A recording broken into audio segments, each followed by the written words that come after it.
Saludos, Shalom. Mi nombre es Alexis Hernández y este programa se llama En Busca de la Verdad. Lo puede conseguir en las plataformas digitales de esa manera, particularmente en YouTube. Este programa consiste en subir contenido de índole obviamente religiosa, pero no solamente desde el punto de vista cristiano, sino desde el punto de vista teológico judío, basado, ¿verdad?, en los escritos de los rabinos, basado en la Torá, basado en la teología hebrea, o la forma de interpretación que tienen los hebreos, que no es la misma que usualmente, ¿verdad?, nosotros conocemos. Tenemos que considerar varios puntos y vamos a hablar primero de los puntos a considerar para poder tener una interpretación clara de la Escritura. Hace muchos años yo me he dado a la tarea de buscar información porque lo que nos enseñaron nuestros padres no era que estuviera mal, no estaba mal. Lo que yo sí entiendo era que carecía de cierta información que nos podía dar, ¿verdad?, cerrar un círculo para poder tener un entendimiento más claro de lo que dice la Escritura. Porque obviamente la Escritura, pues todo el mundo la va a interpretar basado, ¿verdad?, en sus conocimientos. Y es necesario hablar de ciertos puntos que son sumamente importantes para poder entender con mayor claridad lo que son las Escrituras. Por ejemplo, tenemos que considerar por lo menos como 14 puntos que son sumamente importantes para poder entenderlo.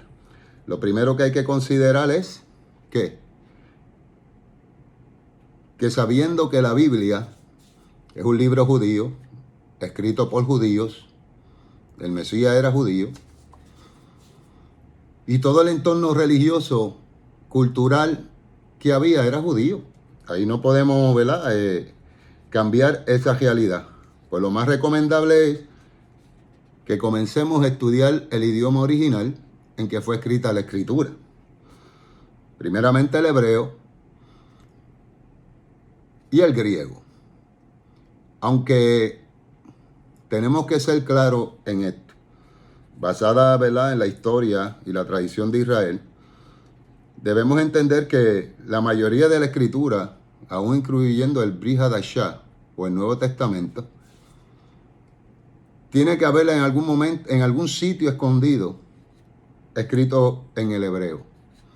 Porque la tradición se leía primero en hebreo dentro de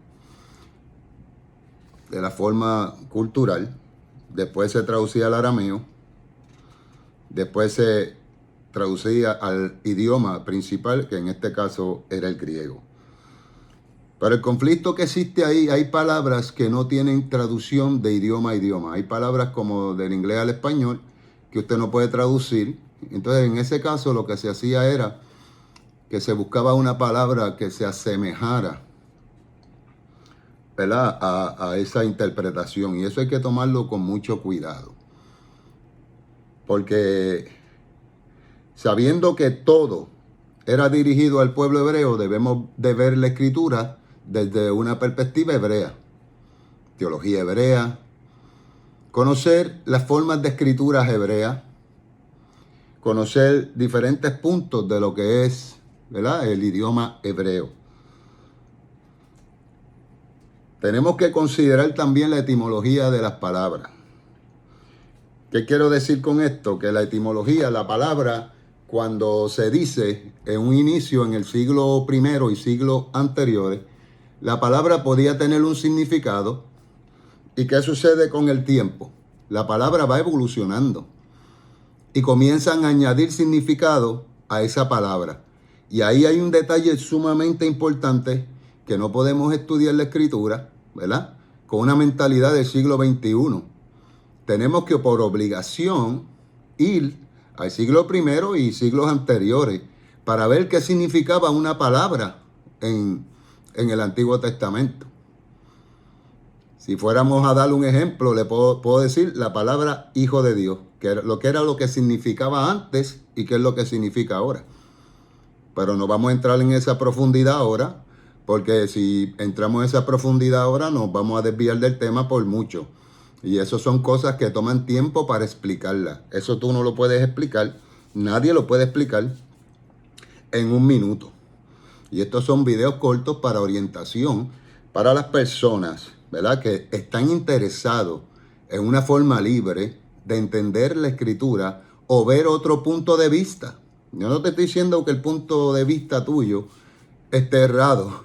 Yo no estoy diciendo eso, pero sí te estoy diciendo que hay otros puntos de vista a considerar y quizás cuando tú consideres esos puntos de vista realmente se cierra el círculo y tú puedes tener una interpretación mucho más clara. Hay que considerar también la expresión de la ciencia histórica y los comentarios de la filología.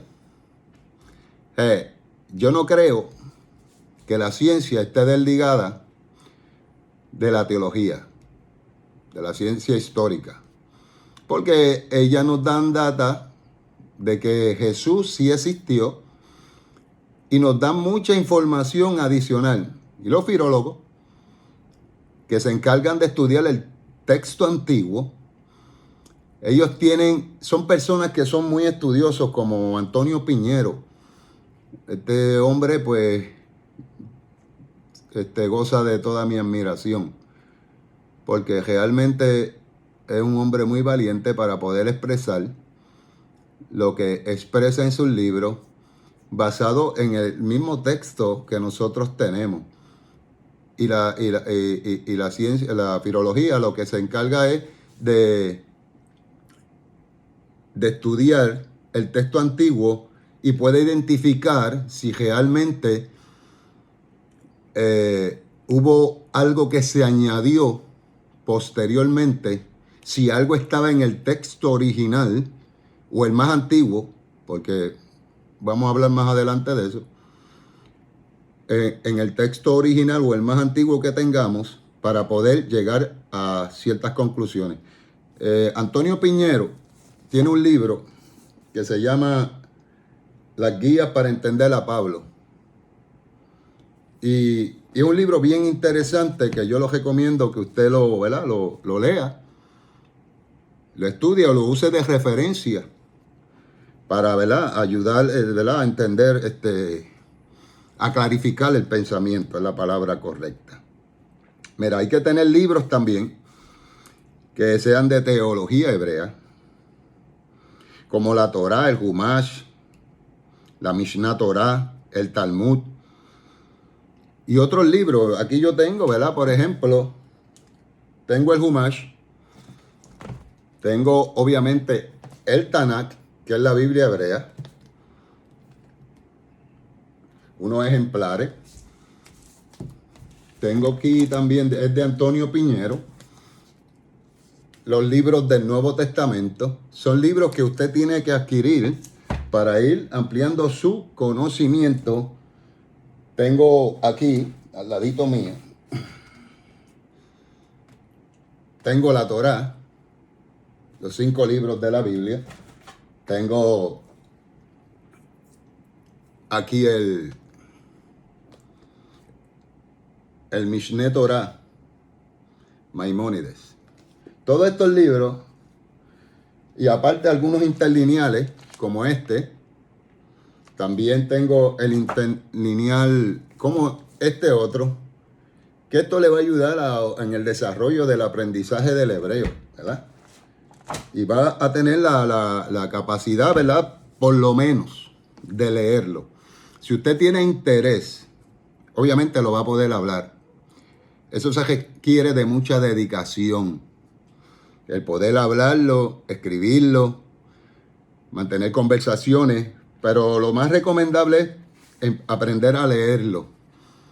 A leerlo y considerar los puntos que estamos considerando en este momento, porque también tenemos que considerar, ya vamos por el 6º tópico, la crítica textual. La crítica textual muchas veces, ¿verdad? La ven como contraria a la escritura. Pero todas estas ciencias son sumamente importantes. ¿Por qué? Porque eso fortalece más nuestra postura. La crítica textual dice que nosotros lo que tenemos es copias de copias de copias. Y ciertamente. Pero dentro de la cultura hebrea, cada traducción es una interpretación. O sea, tenemos que considerar lo que dice la crítica textual entonces. Porque si cada traducción es una interpretación, acuérdese que las copias no son como las que nosotros tenemos ahora. Eran manuscritos. ¿Qué pasa con los manuscritos? Que eran copistas, obviamente tenían su delicadeza y su cuidado al copiar. Hay que ser claro. Pero cuando se da este fenómeno, el ser humano puede cometer errores. No seamos ilusos. Puede fallar por una letra. Una letra que usted falle en el hebreo cambia el significado de una palabra completamente. O sea, una sola letra. Y eso es bien peligroso y hay que tener mucho cuidado. Porque la crítica textual nos da información de todo lo concerniente, ¿verdad? A esos textos que nosotros adquirimos o tenemos como herencia. ¿Qué pasa si son copias de copias de copias de copias? Obviamente, la teología occidental nos ha enseñado que el libro es la palabra de Dios y es correcto. Que no contiene la palabra de Dios, que es la palabra de Dios, pero cuando eso sería en el estado original del libro. Pero cuando son copias de copias que son traducidos o escritos por copistas, pues queda el margen de error de que el hombre cometa una falta. Y obviamente la teología te va a decir que no, la teología occidental te va a decir no hay manera, eso fue que Dios inspiró a esos santos hombres y es correcto. Estamos hablando del estado original de la escritura. Pero cuando tenemos copias de copias de copias, cualquier mínimo detalle puede cambiar un significado de una palabra. Otra cosa que tienen que ver es la interpolación. La interpolación, ¿qué es la interpolación? Cuando el escritor introduce su pensamiento dentro del texto. Por ejemplo, te voy a dar un ejemplo. Cuando Jesús fue cuestionado por el lavamiento de manos, es interesante, ¿verdad? Bien interesante eso. Cuando usted lee ese libro, dice al final, cuando usted lee ese texto, dice al final, y así purificó todos los alimentos. Y muchos dicen, el Señor purificó todos los alimentos, podemos comer de todo, no tenemos que tener una dieta kosher ni nada por el estilo, porque nosotros somos, ¿verdad? Todo no lo podemos comer. Sabemos que eso no es correcto. ¿Por qué sabemos que no es correcto? Pues cuando usted se va al libro de los Hechos, cuando Pedro está en casa de Cornelio, que tiene la visión y le dice, mata y come. ¿Cuál fue la respuesta de Pedro? ¿Cuál fue la respuesta? Si alguien la sabe. Jamás en mi vida he comido cosa inmunda. Yo tengo que pensar entonces dos cosas. Que Pedro faltó al discipulado el día que cuestionaron a Jesús y que no estaba allí. O que realmente eso no fue lo que quiso decir Jesús cuando dijo que lo que contaminaba al hombre no era lo que entraba, sino lo que salía, porque salía del corazón. Cuando usted analiza ese texto, usted dice, bueno, pues hay dos alternativas. O Pedro faltó al discipulado, o hay una interpolación, no hay de otra. hay una interpolación escritural ahí en ese texto. Y cuando usted ve esas cosas detenidamente, porque si lee la Biblia sin tener el cuidado, lee los escritos sin tener el cuidado, realmente no va a haber ciertas cosas que están ahí. Otra cosa importante es que usted no puede ir a la escritura con una mente ya prejuiciada. O sea, yo pertenezco a X concilio y como pertenezco a X concilio, pues el concilio lo que me enseña es esto. Y ya como usted tiene eso ya en su mente, cuando va leyendo el texto, lo que va entendiendo es lo que le ha dicho el concilio. No estoy en contra de los concilios. Ellos tienen su razón de ser. En algún momento fue o es un instrumento para atraer a la gente a ser justos de las naciones. Eso es bien interesante también. Y obviamente, como dije antes, no podemos venir con una teología occidental a entender una teología totalmente del Oriente Medio, de Israel. Tenemos que cambiar nuestro paradigma, nuestra forma de pensar para poder entender eso. Otra cosa interesante que tenemos que considerar es que el Nuevo Testamento,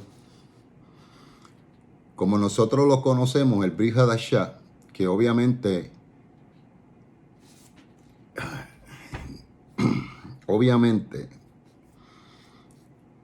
lo traducen como nuevo pacto. Realmente es un pacto renovado. Porque la palabra que le da el profeta es, y grabaré mi ley en sus corazones. Esa es la profecía. Grabaré mi ley en sus corazones. Ahora yo pregunto, ¿cuántas leyes tiene el Eterno? ¿Cuántas leyes? Una sola. La que le dio a Moisés. Esa es la ley. Y cuando estemos hablando sobre el tema de la gracia, créame que se le va a clarificar muchas cosas, que todavía no vamos a hablar de eso. Pero cuando hablemos del tema de la gracia, usted va a ver las cosas desde otro punto de vista. Porque en cuanto al pacto renovado y a un pacto nuevo, voy a dar un ejemplo simple, bien casual. Si yo tengo un carro del 87 y yo lo modifico y queda como nuevo, en funcionamiento, como cualquier carro del último año, ¿qué va a suceder? Que ese carro viejo va a funcionar como uno nuevo. Por eso es un pacto renovado. El pacto sigue siendo el mismo con una modificación. Para que tenga claro eso. Yo creo que más simple no lo puedo decir. Pero sigue siendo el mismo pacto. Que alguien interpretó que era un pacto nuevo. Bueno. Que dicen que la ley no se tiene que cumplir porque el Mesías cumplió la ley. Bueno, eso es una interpretación. Yo tengo otro punto de vista que no lo voy a tocar ahora, obviamente. Más adelante lo tocaremos cuando estemos en el tema específicamente. Porque lo que va a pasar es que si yo me pongo a explicar todo ahora, nos va a tomar mucho tiempo. Y yo lo que quiero es que usted tenga algunas herramientas para poder entender un poco mejor la escritura.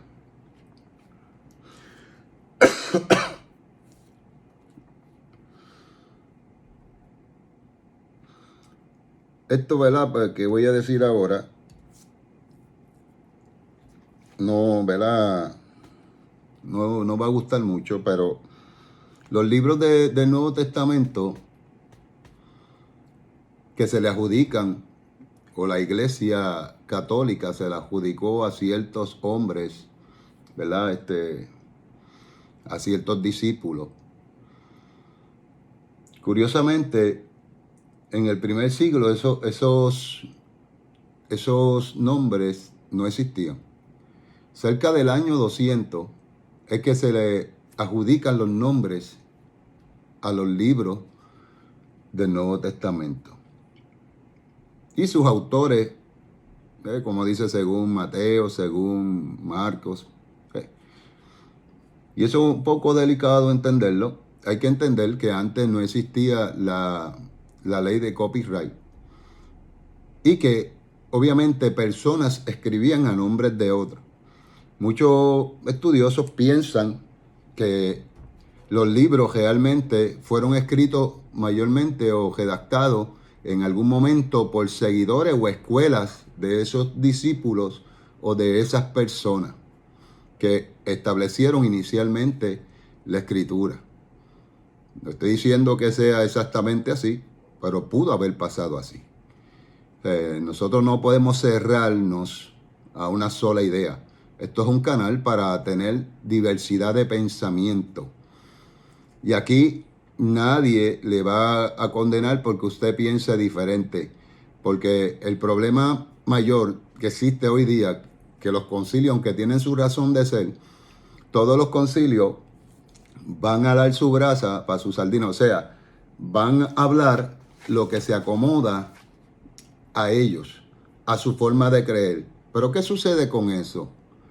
En el año 16, cuando empezó lo que es el pentecostalismo en Puerto Rico y a su vez pues, el protestantismo, pues cuando comienza a haber ese tipo de movimiento, hay que considerar muchas cosas, porque ellos tenían la mejor intención, tenían, ¿verdad? De alguna manera, pues, los que establecieron, como Lugo y otros, pues, obviamente tenían ese entusiasmo, ¿verdad? Por predicar y convertir las almas al reino.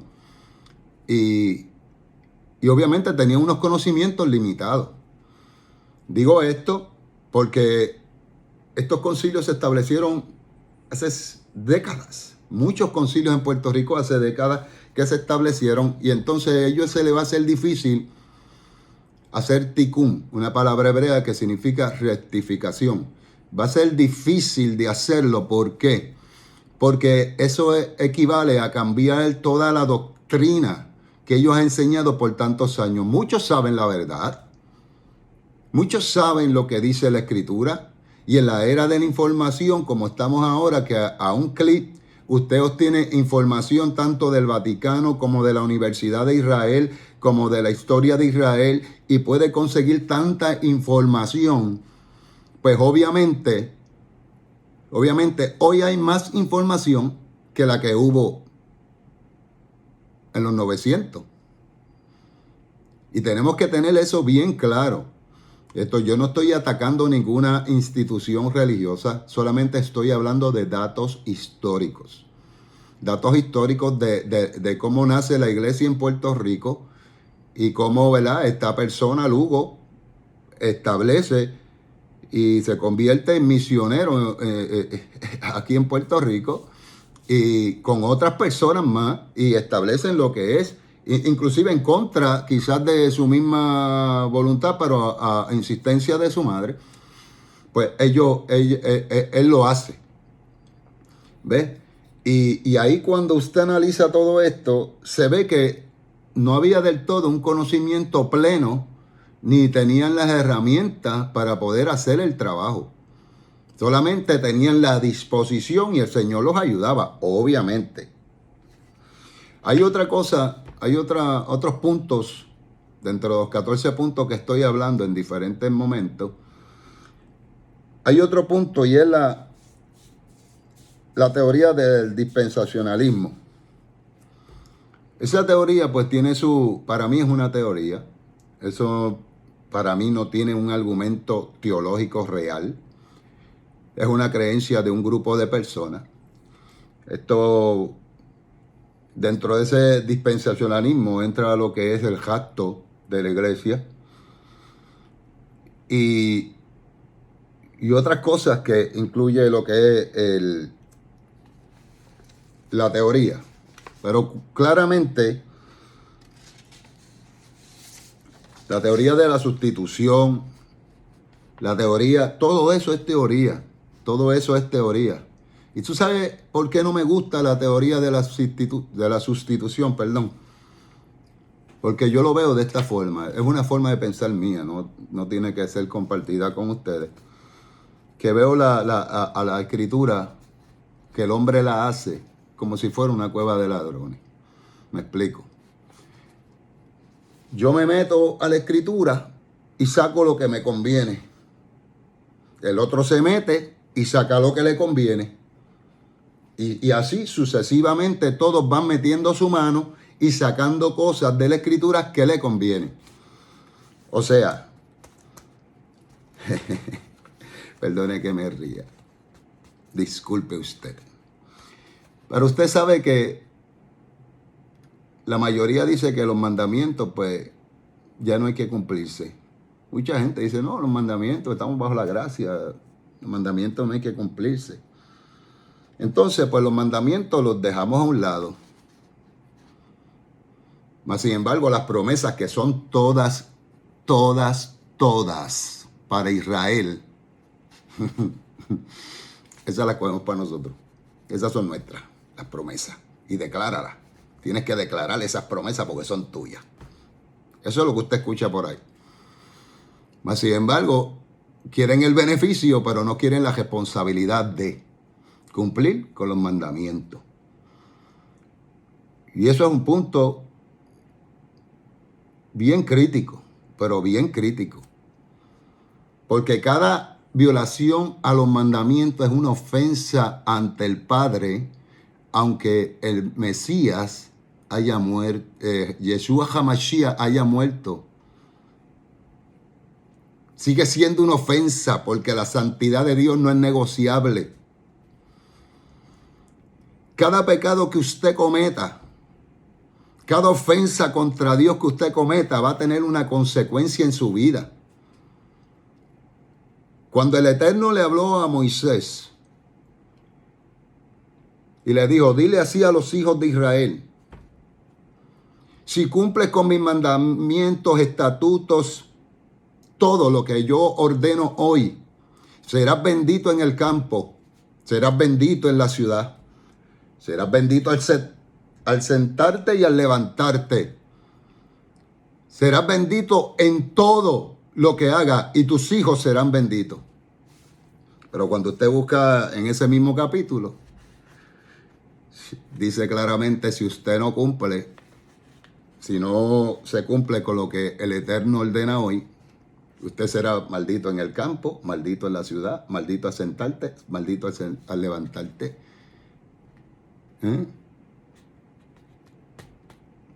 Sea como principio de vida, para esta vida, no estoy hablando de la eternidad. Para esta vida hay que cumplir con los mandamientos. Y alguien dirá, no, pero es que nadie puede cumplir con 613 mandamientos y hasta más que tiene la Torá.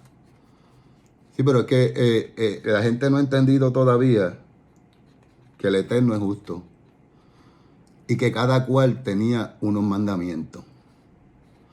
El rey tenía que cumplir unos mandamientos. Los sacerdotes tenían que cumplir unos mandamientos. Inclusive, si un hijo de un sacerdote pecaba, el padre era responsable. Eran más rígidos los mandamientos de los sacerdotes. Los jueces de Israel, los que presidían las cortes de Israel, tenían unos mandamientos. Y la gente común tenía otros mandamientos. Y ahí se divide toda la cadena de mandamientos. El pueblo en común que había ahí cumplía, vamos a ponerlo así de alguna manera, trataba de cumplir con todos los mandamientos y esforzarse por cumplirlo porque sabían que era una ofensa al Eterno. Ahora, cuando usted hace todo lo posible por andar en santidad y comete una falta y hace teshuvah, o sea, arrepentimiento, y hace tikkun, corrección, porque no es solamente arrepentimiento, tienes que corregir eso. Y una vez que tú corriges eso, el Señor tiene misericordia y te perdona. Mire cómo es la cosa. El Señor tiene misericordia y te perdona por los méritos de Yeshua HaMashiach. Interesante, ¿verdad? Pero hay que cumplirlo. Obviamente nuestra naturaleza humana, la inclinación, ¿ve? Mayormente hacer lo malo. Tenemos el ojo malo, el Ayin Hará. Tenemos la lengua mala, la Shon Hará.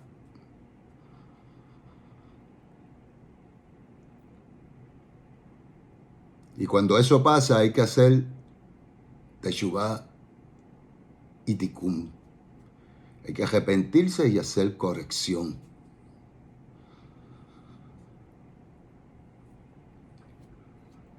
Interesante, ¿verdad? Interesantísimo. Otro punto a considerar es que la Iglesia Católica es la que escoge el canon bíblico. ¿No fue la Iglesia de los Apóstoles?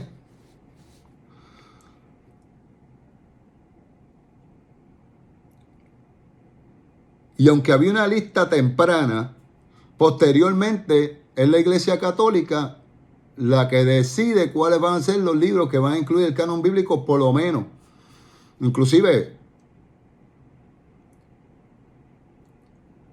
los libros que ellos llaman apócrifos,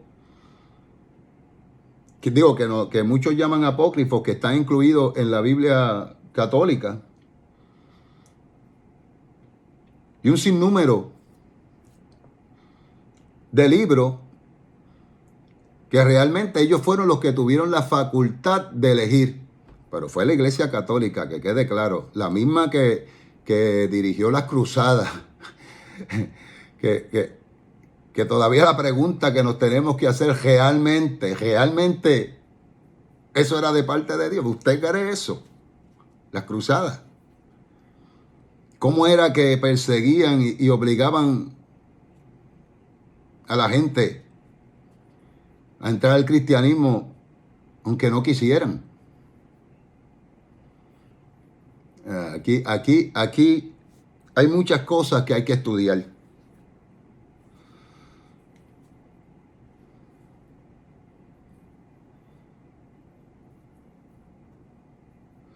Y ellos mismos son los que establecen las reglas. Ellos mismos en el Concilio de Nicea deciden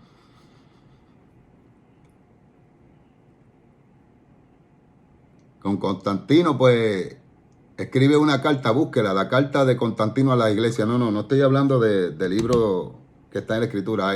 Búscala en la página web. Así mismo, carta de Constantino a las iglesias. Y usted va a saber lo que se decidió allí en Nicea 3:25.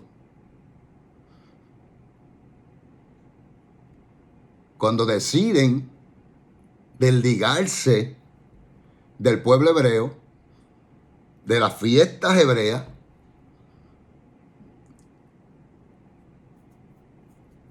y todo lo concerniente al pueblo hebreo, para que usted tenga conocimiento. Porque decían que el pueblo hebreo había asesinado a Yeshua HaMashiach, cuando una de las profecías que establece la escritura era que el cetro sería quitado de Israel, de Judá, cuando llegara el tiempo del Mesías. Y el cetro no implicaba solamente la monarquía, o sea, el rey, implicaba la autoridad para la ejecución de la vida y la muerte. Implicaba que tenían el derecho de decidir quién vivía y quién moría. Y en este caso, quien condenó a Yeshua HaMashiach no fue el pueblo hebreo, fue el gobierno romano, y sus asuntos políticos los tenían por el simple hecho de que mucha gente creía que era el rey de los judíos.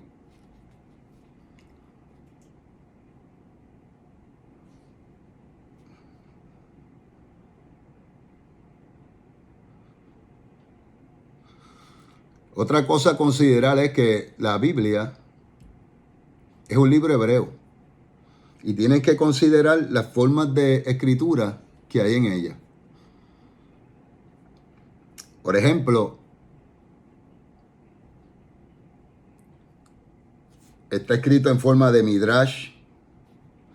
Hay hebraísmos aún en el Nuevo Testamento, aunque fue escrito en griego, que yo tengo, porque los hebraísmos son peculiar del idioma hebreo.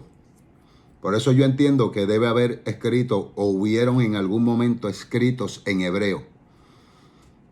Aunque no puedo constatar eso, obviamente, pero he pensado siempre que la escritura hebrea, cuando usted lee el libro de Juan, está en una forma, lo que se conoce dentro de la escritura como sod.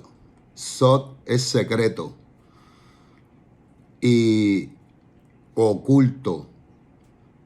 Y ahí usted, cuando analiza eso, obviamente decimos esto que está escrito en sistema SOT, porque obviamente cuando él dice este es mi cuerpo, que por vosotros es partido, y este es mi sangre que por vosotros es derramada, pues obviamente los que creen que la sustancia se transforma, como la Iglesia Católica, pues es una forma, ¿verdad?, de verlo, pero sabemos que ese libro no puede ser interpretado en una forma literal por el simple hecho de que está escrito en una forma sod, y eso puede cambiar todo el sentido de lo que está escrito.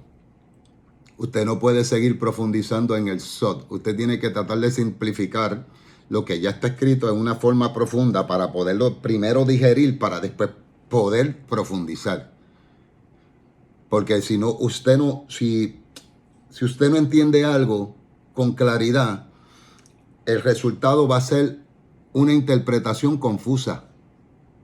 Tiene que primero entrarlo en su mente, trabajarlo en su mente, analizarlo en su mente y dejarlo ahí dando vuelta, hasta que el Señor le dé entendimiento por medio de su espíritu para que pueda tener una claridad a la hora de interpretar la escritura. Y recalco, hay que estudiar la teología hebrea. Hay que estudiarla. Las formas de interpretación. Hay que estudiar la jurisprudencia hebrea, cómo se aplica la ley de acuerdo al punto de vista hebreo.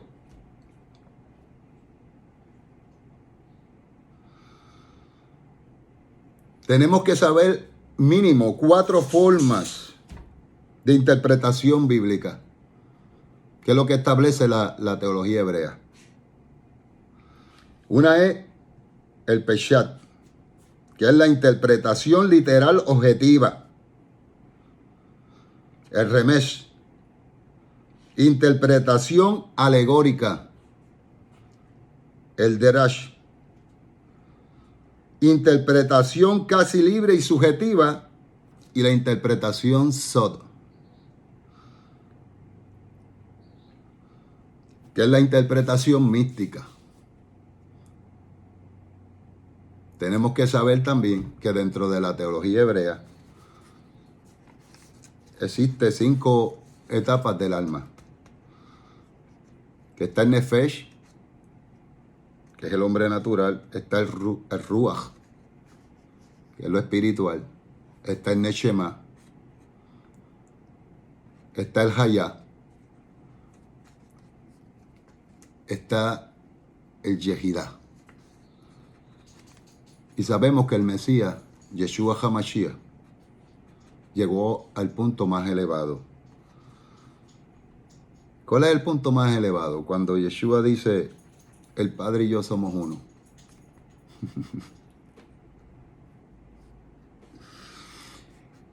Cuando tu nivel espiritual es tan elevado que llega a ese nivel de profundidad, tú puedes decir, Él y yo somos uno.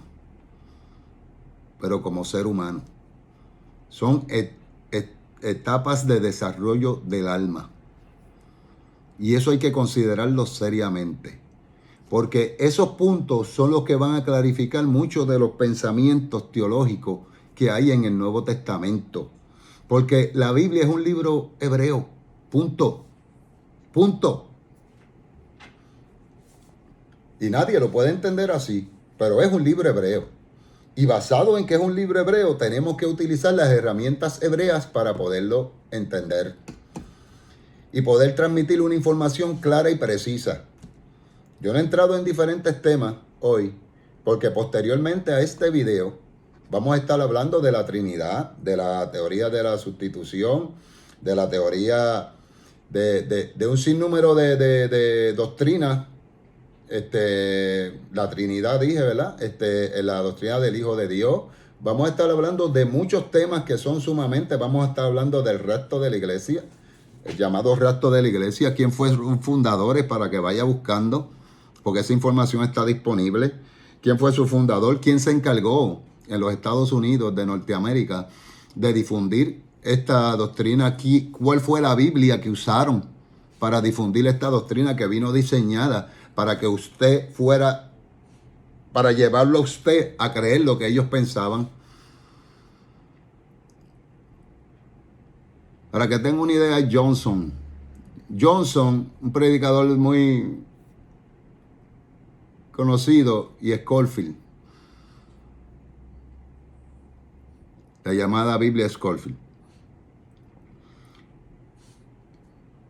Para que tenga una idea, este programa, vuelvo y repito, no es para personas, no es para neófitos, no es para menores de edad. Este programa no es para personas que no puedan ver otro punto de vista. Hay un dicho hebreo que dice que donde hay dos hebreos, hay tres opiniones. Yo no soy hebreo, para que quede claro. Yo lo que hago aquí es tratar de dar un punto de vista diferente a lo que dice la Escritura, por razón de que las doctrinas, muchas de ellas, pues han sido amañadas por muchos hombres a través de los tiempos. Hay mucha escritura que obviamente es interpolación, hay otras que fueron añadidas. Y de eso se trata esto, de buscar información, de buscar la manera de entender, de analizar, profundizar en los temas que son de interés para nosotros.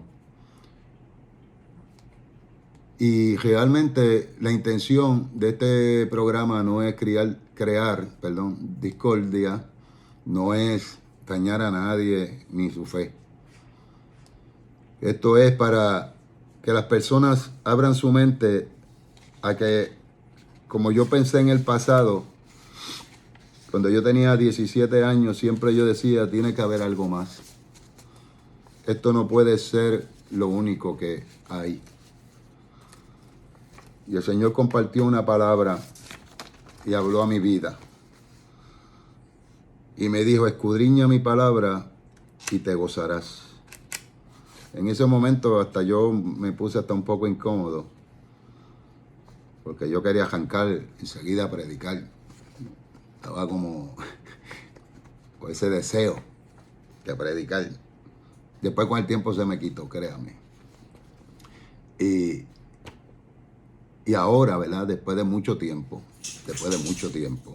bastante tiempo, el Señor vuelve a instarme a hacer algo, que es estos videos, para compartir información.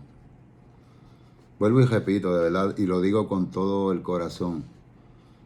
Si usted se siente que estos programas le van a afectar a usted, su estado emocional, por favor, tenga discreción y no los vea.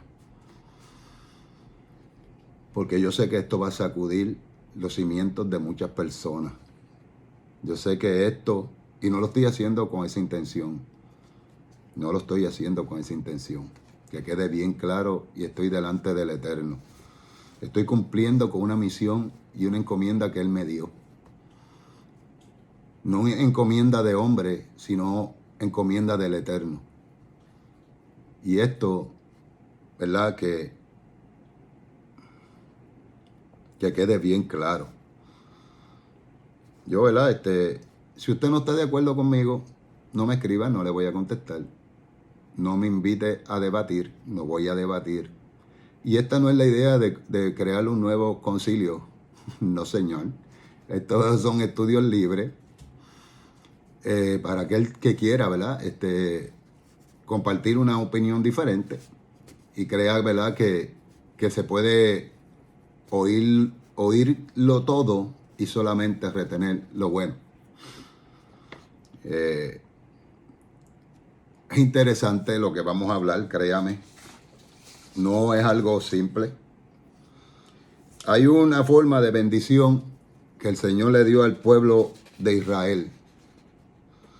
Y le dijo a Moisés, pondrá tu mano sobre los hijos de Israel y le dirá, que Adonai te bendiga y te guarde. Que Adonai haga su rostro resplandecer sobre ti y te muestre su favor. Que Adonai levante su rostro hacia ti y te dé paz. Eso está en Números.